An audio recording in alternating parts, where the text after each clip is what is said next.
Welcome back, listeners, to the Talkie Taka podcast. We come to you now after another exciting game week, a thrilling game week of Premier League football. A lot of big surprises. Arsenal and Man City dropping some points. Liverpool take a little bit of a step ahead in the title race despite not playing a game this weekend. And are Chelsea for real? Are they really title challengers this season? We'll talk about all this and more in this week's episode. Before that, the panel. We have RK and Ashwin back on the podcast.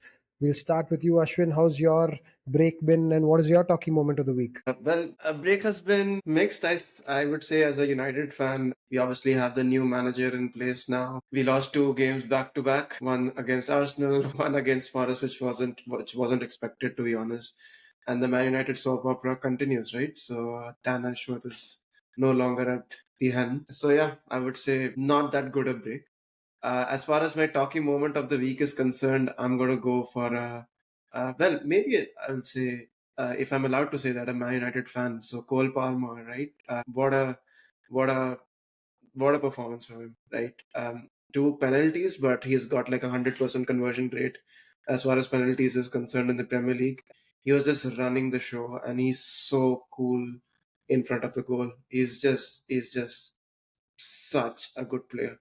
So that's my talking moment of the week. Yeah, cold Palmer, as they call him these days, with his celebration, and he's absolutely ice cold in front of goal. We'll talk a bit more about him, and he deserves to be talked about. But before that, RK, coming to you, been a tricky couple of weeks for United, an interesting couple of weeks. How's your talkie? What's your talkie moment like for this week? Yeah, hi guys. As Ashwin said, it's like continuing soap opera. So my talking moment of the week is from that soap opera only.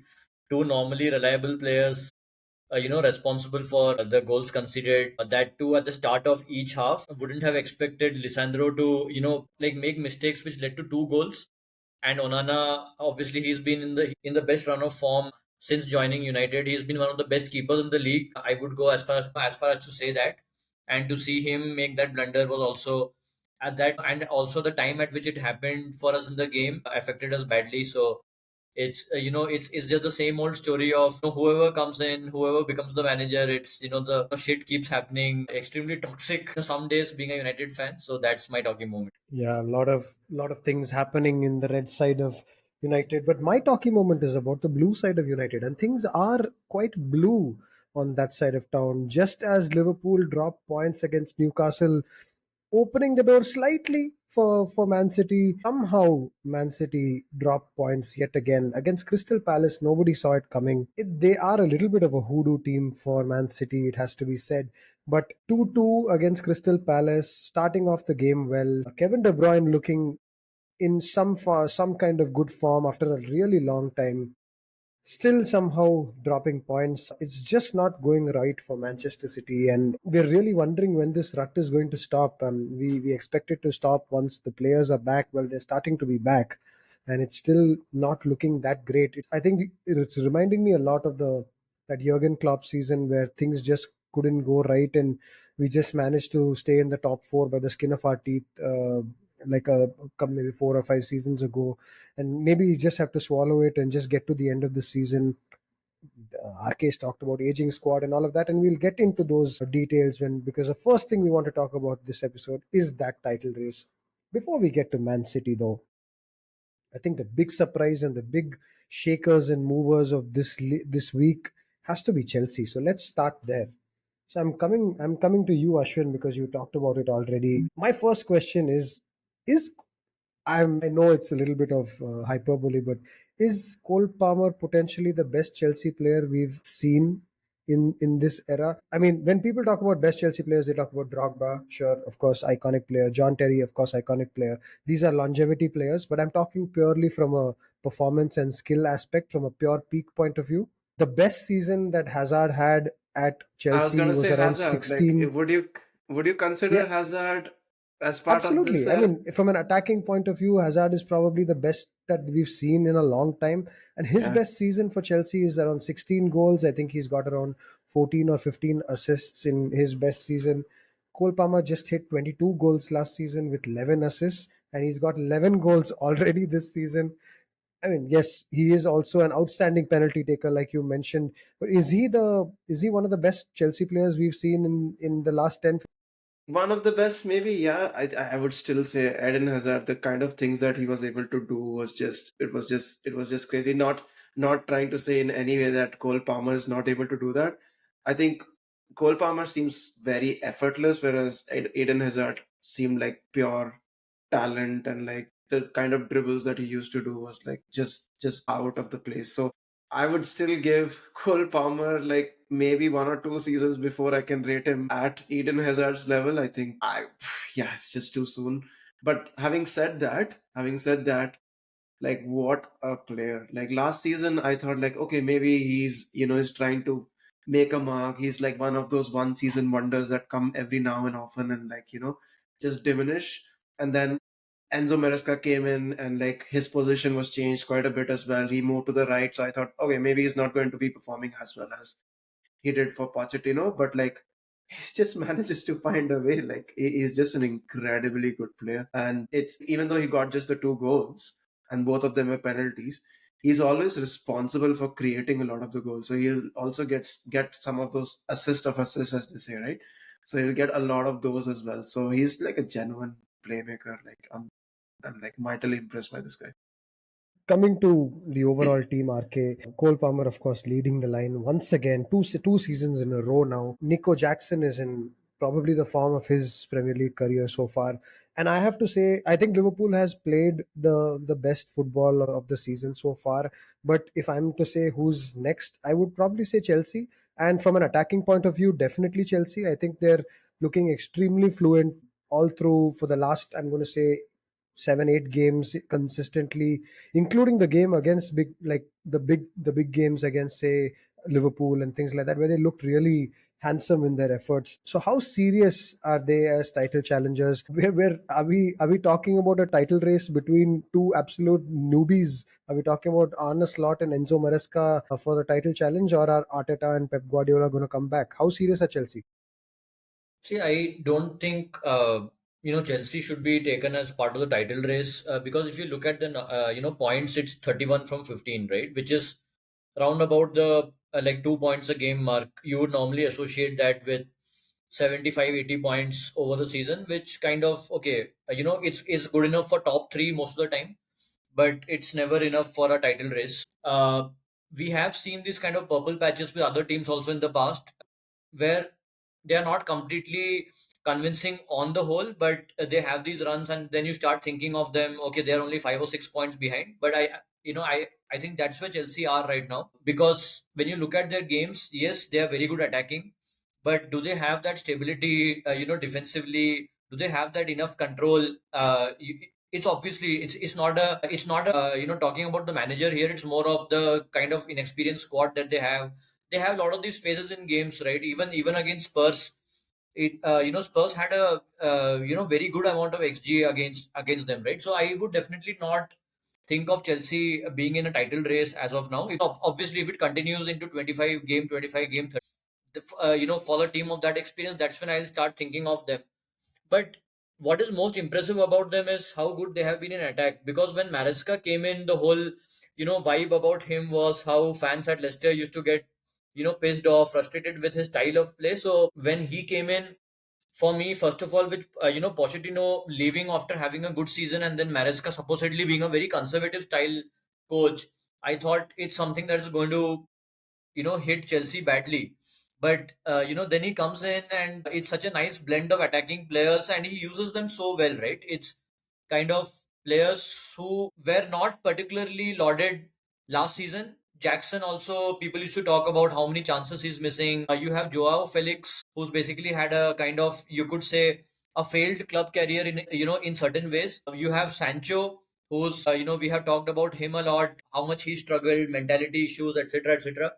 So he brings, I think Noni Madueke also, for the most part of his Chelsea career, hasn't really been convincing. So to bring those people together and use Cole Palmer as a catalyst, and it's become, as you said rightly, the probably the best attack in the league, right? It's as close to free scoring as you get. So it's very impressive what Maresca has done. He also has a good base in midfield, which probably helps as well.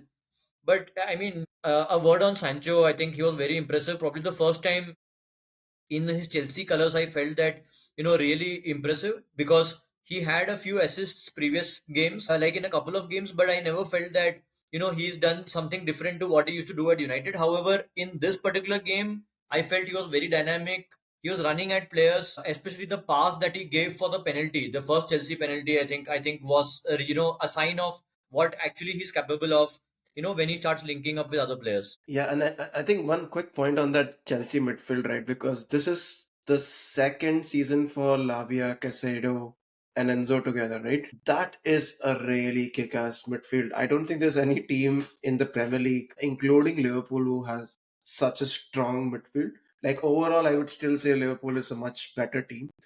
I think where Chelsea would kind of struggle with is they don't have a title-winning defense, especially the likes of Kokorea, and like the central defense partnership is not up to the mark, and they definitely don't have a goalkeeper like Allison or even Edison for that matter, who can win them those additional 5 to 7 points. Even in this game, I think what Sanchez was doing was comical at times, and I think I've mentioned in our WhatsApp group a couple of times as well that this guy is responsible for half the goals that we are conceding. So I think they need to sort that out before they can be lauded or like accounted as title challengers at all. You mentioned somebody like Edison. RK, coming to you, Edison has been dropped by Man City. What's going on at City? I mean, I think we've all most of the world has talked about two of the best keepers in the world, and definitely the two best keepers in England being Allison and Edison. And suddenly Edison is not starting for Man City. I've never seen that happen. It's not like he's injured. He's actually just sitting on the bench, perhaps on performance. So, and of course, there are challenges we're seeing all across the park in terms of performance as well. What's going on at Man City? There are rumbles that Pep Guardiola doesn't get along with Kevin De Bruyne now. I mean, these kinds of rumors always come up when things aren't going so well. But what's happening at City, RK? Yeah, this as you said, right? This is the moment something starts going wrong, then people start finding gossip. De Bruyne is not the most easy character. It's not been the case. It's not been all rosy between him and Pep, even when I think the times were good. So De Bruyne is one such character who kind of is a bit spiky. I don't know if perfectionist is the right word, but like the Belgian breed of perfectionism, maybe, where they always find something. You'll always find characters like him probably in that dressing room. What is happening, I don't know. The first time when Edison got dropped, I felt that he's trying to make someone an example, right? Edison is one of many players who has been underperforming. Why would he pick Edison and not other people? Probably that might be because of the depth which is available in other positions, where Pep really couldn't afford to maybe drop some of the other players, because like just weren't any backups. But the way it backfired, oh my god! Like, after watching Ortega play, the only thing I had in mind was, okay, if that is your backup, please don't resort to any such mind games.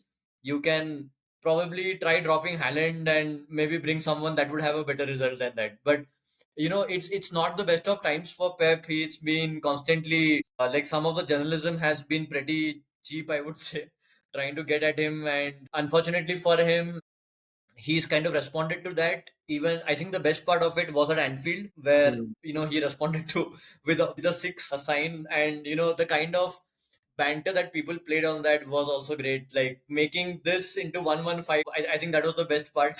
So he's had to deal with a lot. There was a video on Twitter about Pep in a suit. I think Radha, we were talking about that, where like, he confronts a fan. Now I'm not sure if that's a Liverpool fan or a United fan. The reason, I think Twitter called that out as the fake news and said that it's a United fan after the FA Cup win. So it's there's a lot for Pep to think about. Probably this is his toughest period as a manager. Let's Yeah. see how he comes out of that. So speaking of trolls, right? So the gift that keeps on giving is Jose Mourinho, and he has been in the news, and he's been talking about Pep, and of course Pep and Guardiola had a very animated relationship. Can I say that?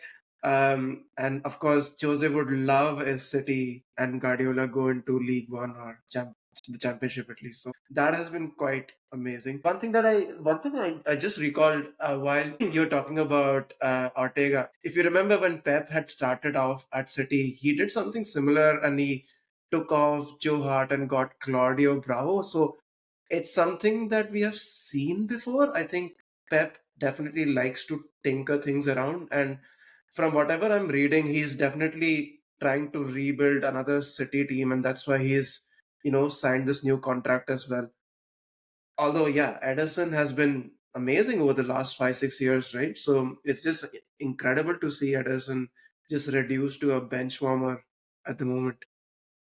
Yeah, I mean, to be fair, Joe Hart was a keeper from the previous era, a keeper who's known for his shot stopping and not really a possession keeper and all of that. And he was given Joe Hart. He didn't buy Joe Hart. Edison is very much a Pep Guardiola goalkeeper. Everything about what he wants in that position, Edison exemplifies. It is a little bit strange to see that happen, but like RK said, maybe he wants to send a message, but doesn't have any other option in any other area of the pitch. But rather, if you really wanted to send a message now, thinking about it, I think you should have gone for Kyle Walker, because if anyone needs to be dropped, I think Kyle Walker has been responsible for some of those set piece goals that they have conceded. He's been pretty Absurd. pathetic in the last few He's games. been he's been absolutely, like, I can't even. I think we were talking about it when we were watching the game together. Kyle Walker has never been a great defender. He's always gotten out of the fire because of his extraordinary pace. So Yes, yeah. he makes positional mistakes. He makes mistakes while one-on-one defending, but he's so fast and strong that he can always make up for it. Now he's kind of losing that extraordinary pace. He just has perhaps regular pace, and it's just there to see right now. He's clearly such a weak link in that backline. It's hard to pinpoint one person right now because City are leaking all over the place, and we've talked about their aging midfield and their general aging squad and the lack of depth and all of that. I'm sure it's all multiple factors playing a part, and I still believe that Pep Guardiola is the best manager in the world and he'll figure a way out of this somehow. But I think it's getting to that time where we have to call curtains on their chances of winning the Premier League. This was a good opportunity after Liverpool dropped points to get back to single digit difference between them and Liverpool, and they still couldn't manage that. I think it's coming to a point where it might be a write-off season for Man City. But another team that's perhaps not ready to write it off yet, but had a big setback at the weekend was Arsenal. So I don't think we saw that one coming either. So I don't know what RK. We've talked about this in great detail and with a lot of passion, especially with your brother, the Arsenal fan. This over reliance on corners. And listen, I'm not going to sign up to that Stoke City, that kind of, that the nuance. I would say yes, they are like Stoke City in the fact that they have such a big advantage over other teams because they're so much better than other teams at that one particular thing. They have been a really good footballing team for 2 years, and why have they forgotten that? Why are they now a plan A corner team? I think the stats were so damning after that Arsenal game. This is now their third consecutive goal scored from set pieces, and their XG without set pieces in the first half was around 0.1.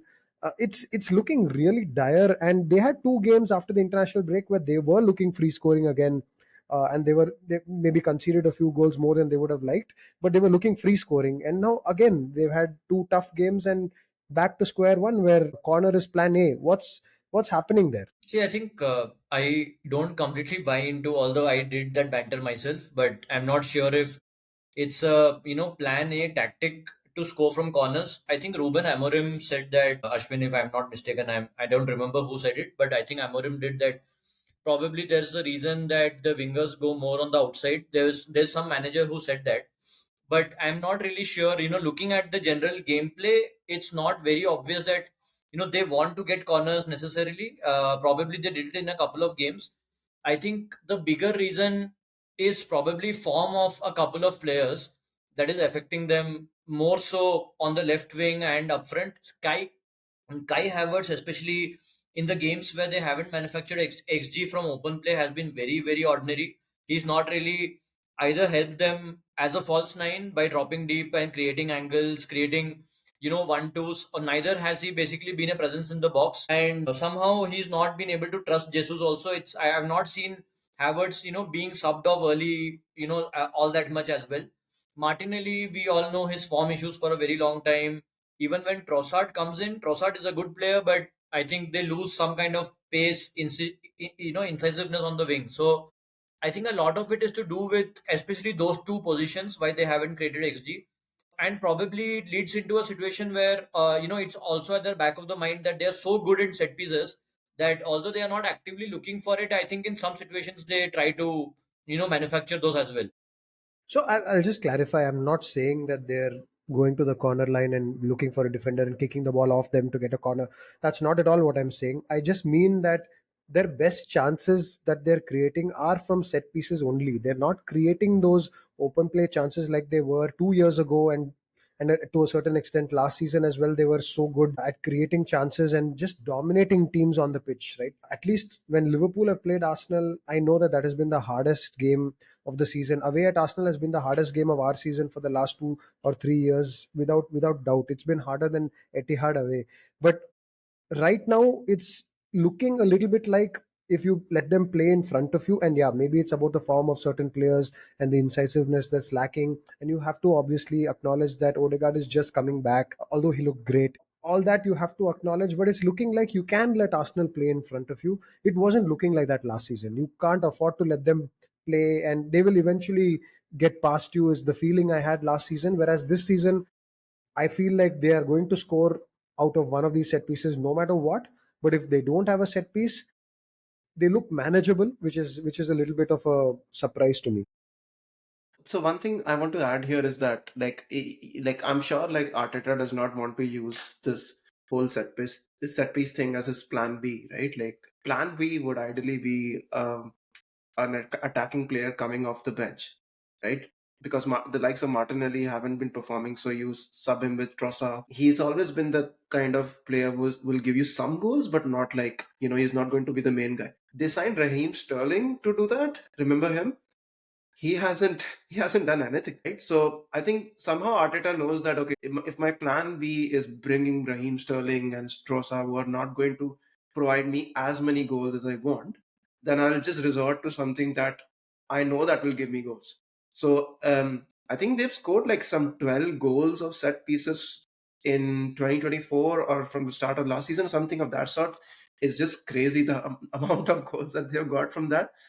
And if it is giving them goals, great. But yeah, this is definitely a bit worrying for a team going for a title, right? That you're resorting to set pieces to win you games. And Yeah, also it's like 15 games into the season now, right? It's a trend. It's happened in quite a few games. It's definitely reached a point where it's do or die for Arsenal. Either they rediscover that spark, start scoring more goals freely, or it's kind of almost over for them. But they're still in it. I would say they're still in it, but they have to pick it up right away. yeah, and listener, let me clarify for all of you. There's absolutely nothing wrong with Arsenal set pieces. I would go so far as to say that Arsenal's work on set pieces is a proper work of art. They are so far superior to any other team when it comes to managing set pieces. The way that they plan and execute those are outstanding, and there's nothing wrong with being really great at set pieces. So yeah, not buying all that Stoke City Like bullshit, but yeah, like Arsenal do Stoke have City. problems to get over. Stoke City had only that. Like they had literally only that, and you would have people just punt the ball up and try and win a throw in at the other end. But yeah, Arsenal are not that team. But of course, they're outstanding at set pieces, so good for them. But they do have problems. So moving on to another team that has had problems and perhaps still has some problems. Their brand new coach Amorim has come out over the last few weeks and said we're going to get taken for a ride at certain cases, certain times during the season, and it's going to be painful, or it's going to be difficult, it's going to be challenging. He's the kind of language coming out of Amorim over the last 2 weeks has been, listen, guys, this is not as easy as you all think. It's going to take a really long time to get better. So we've been here before, and a lot of managers have been here before. What are the differences? And let's start with you, Ashwin. What are the differences right now with this Manchester United, and what are the problems that you think Amorim is likely to solve? Compared to the Ten Hag Manchester, is it? Yeah, Ten Hag or any Ole or any of these managers who have Yeah, come before yeah, him, yeah. who've had a similar message that, hey, give me time, I'm going to sort it out. What's different with Amorim? I think one of the things that has really impressed me about Amarim, and watched I watch all the press conferences, whether that was Jose or Ole or Rangnick or whoever, right? He certainly is a very good communicator. He says things as is, like he's not hiding stuff at all, and he articulates things really well. So whether it is a chat about his 3-4-3 system, whether it is about why he uses so many substitutions, whether it is about Arsenal's use of set piece, he distills it down really well.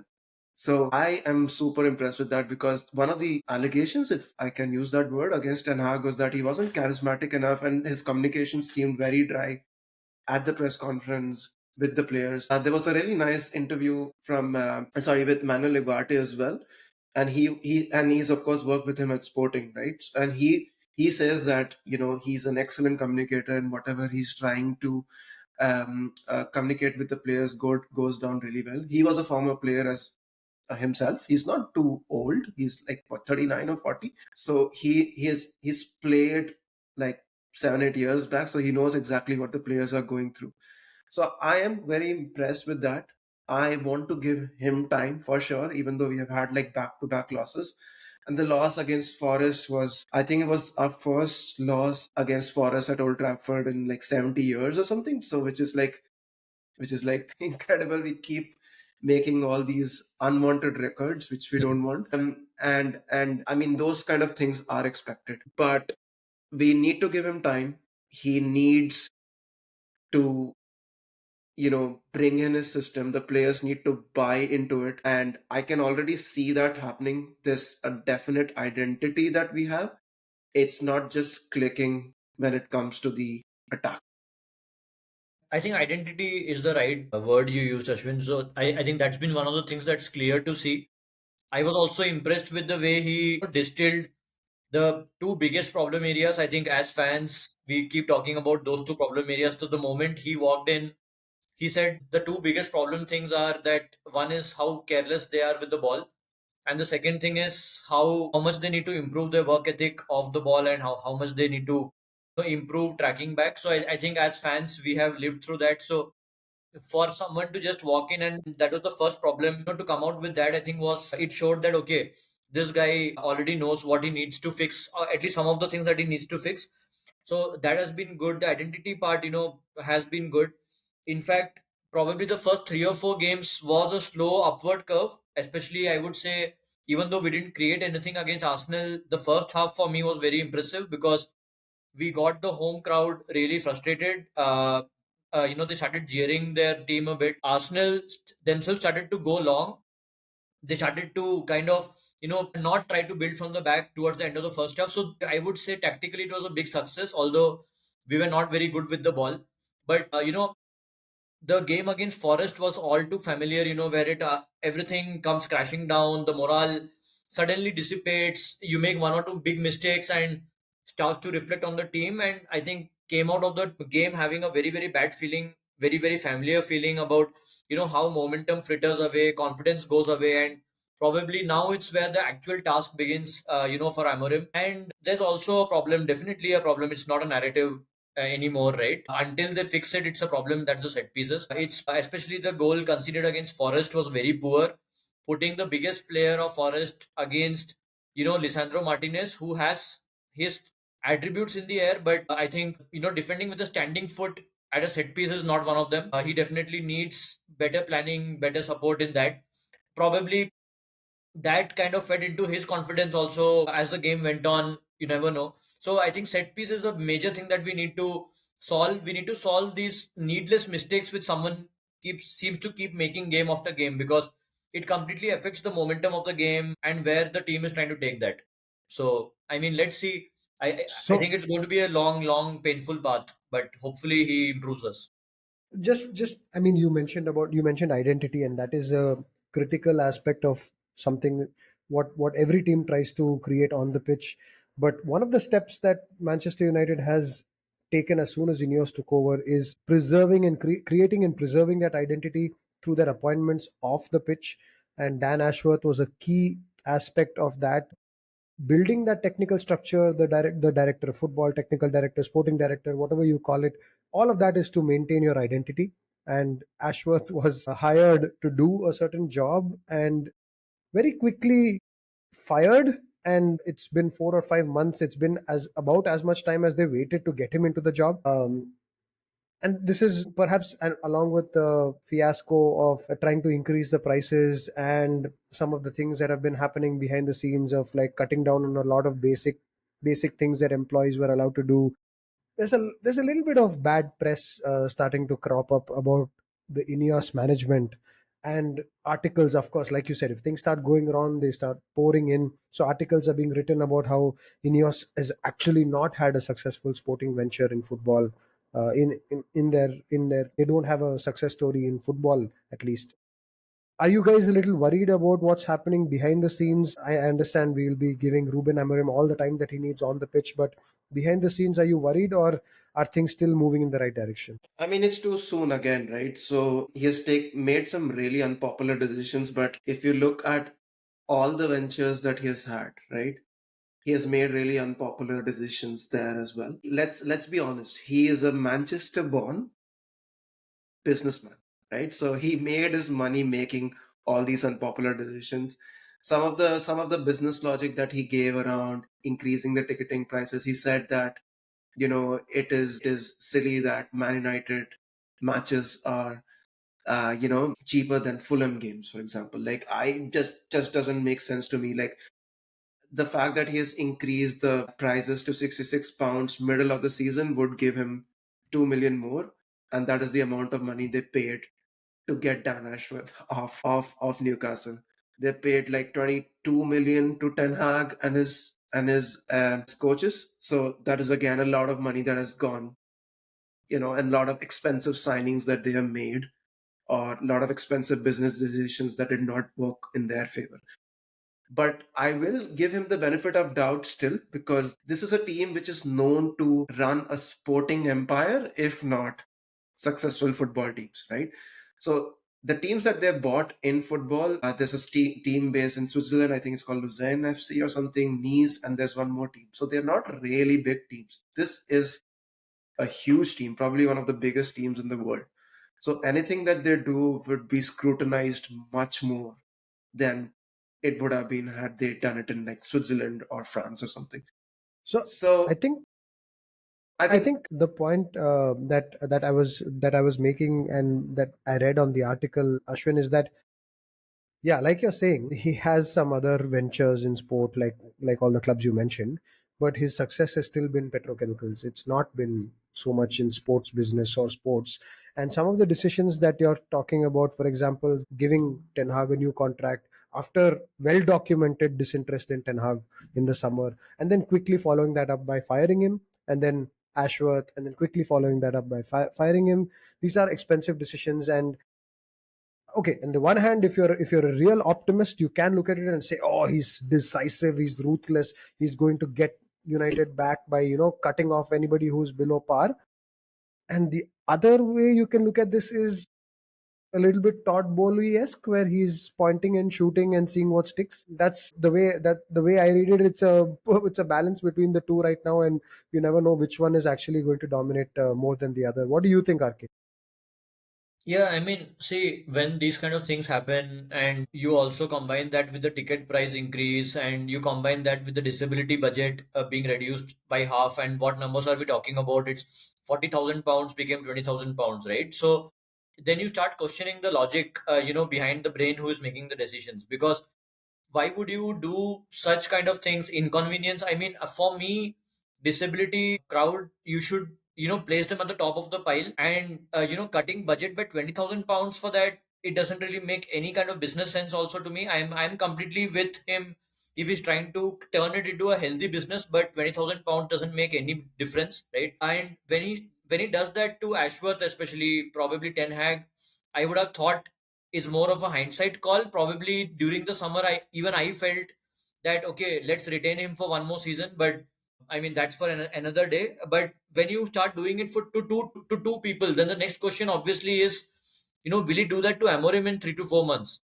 Because you never know. Ashworth was considered one of the better sporting directors. He might have his reasons for, firing him. There's been a lot of talk about Ashworth recommending Eddie Howe and Graham Potter and other English guys for the job. We don't know how true that is, right? Until Ashworth has his say, we'll never know.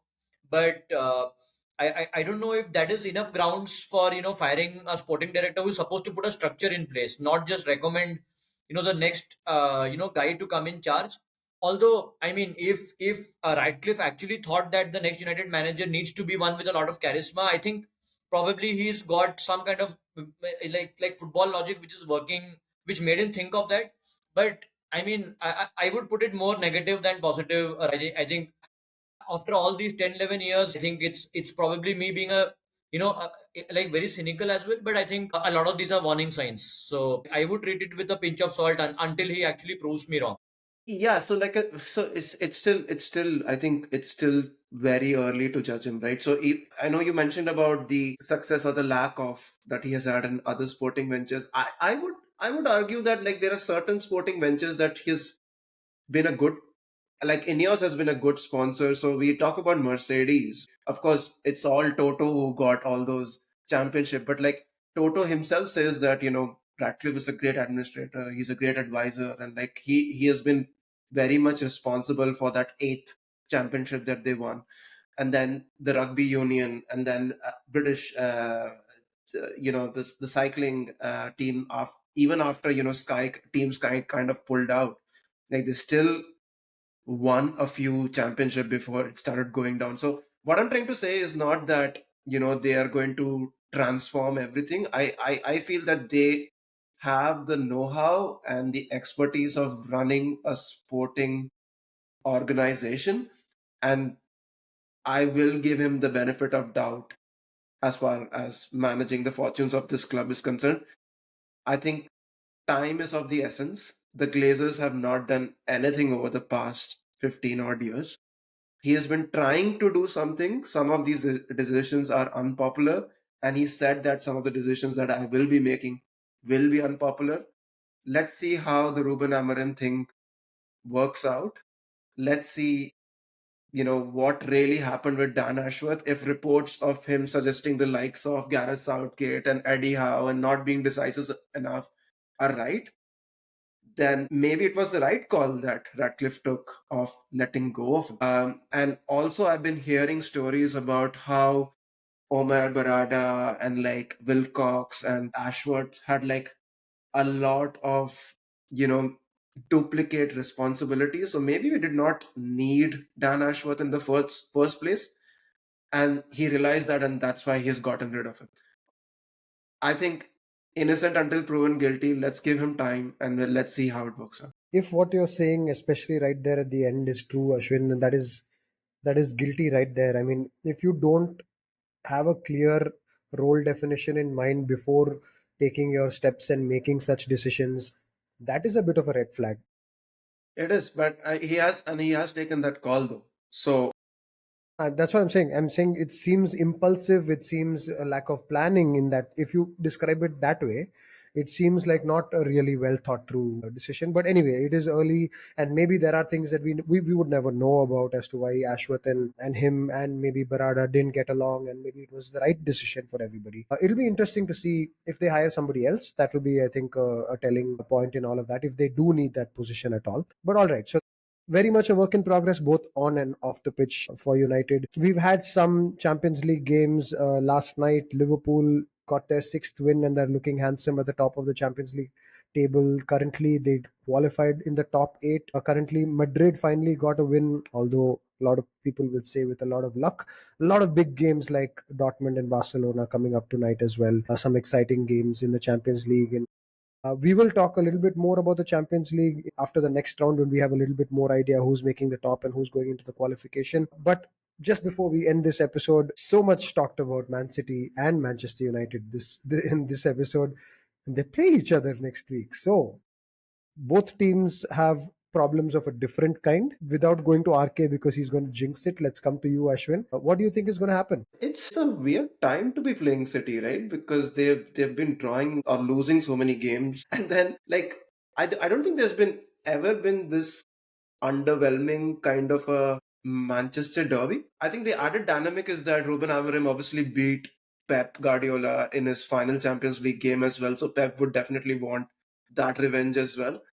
But it's at the Etihad, and I think it's going to be close. It's not going to be like a proper demolition as City usually do with United. I think it's going to be close, but at the end of the day, I'm still thinking that it's going to be a City win and 3 losses in a row for us. RK, what angle are you going to take to jinx this now? No, to be honest, I think we have reached the stage where it's becoming, must win kind of thing for United if they want to finish anywhere close to top five, qualify for Europe next season. It's already reaching a stage where you either get the points or you can give up on that. So I think there's no better time to face City. I am still expecting a City win, as Ashwin said. They'll find a way at home to probably get the 3 points, but I don't think there is any argument about these being wounded tigers. I think we are way beyond, probably 6 or 7 games beyond that point right now. So we all know that City are vulnerable with a good game plan, with a good players, well implemented. If you don't make mistakes, you will get a chances to beat them. I don't think City will be excellent in this match. I don't think they are ready to be excellent as of now. They have not reached that point of the form curve yet. But with people like KDB, Haaland, they any day can be more clinical than they have been. So it's definitely going to be a close game, especially if United win. But as a fan, I think the season will be over. At least the league season will be over if we don't get anything out of these games. The way it's going, we might both end up in championship for very different reasons. Yeah. So let's see how it is. Oh, that's a mega jinx from Ashwin there, Manchester United in the championship, of course, Ashwin. All right, so that is the big game of the season, of the weekend. Another really interesting game for me would be Brentford Chelsea. Chelsea are looking like the outstanding attacking team. Brentford just don't know how to defend, and they all out attack this season. That looks like it's going to be another consecutive weekend of super entertaining football from Chelsea in their game. Hopefully, we can see another 4-3 or a 5-3 in that game as well, just like the Spurs game this weekend. So we'll catch up next week after the big United, the Manchester Derby, and some games like the Chelsea versus Brentford one, and we'll have a lot to talk about next week as well. Until then, listeners, take care and have a great